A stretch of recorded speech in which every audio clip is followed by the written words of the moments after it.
Homelessness is a struggle for thousands of Oklahomans every day, and you may not realize that many of them are public school students. A Tulsa Public School Board member wanted to find out what it's like for these students day in and day out, so he ditched everything and lived on the streets. 2 Works For You's Mason Morrow shares what he learned in just a few days and what he says needs to change.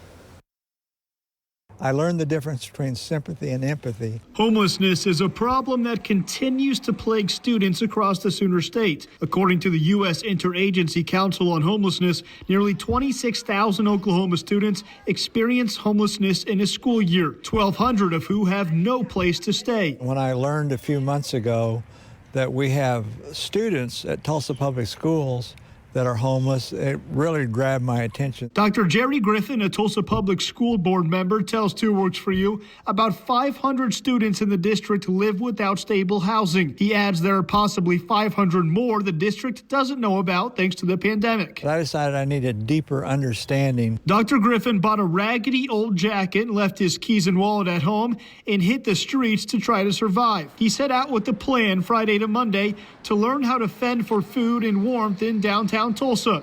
He hit a wall 5 hours in. I'm exhausted, I'm tired, I sit down on this rock. I have no money, I'm hungry. He begged for $5, bought some fast food cheeseburgers, and kept it moving.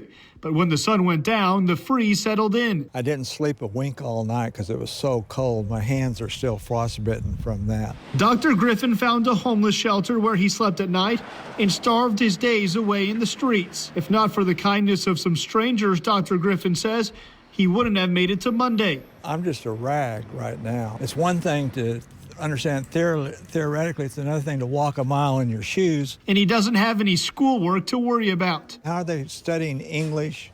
How are they doing their math when they're in the survival stage? Questions to be answered and remedied so TPS students can get their diplomas and graduate from homelessness. In Tulsa, Mason Morrow, 2 Works For You.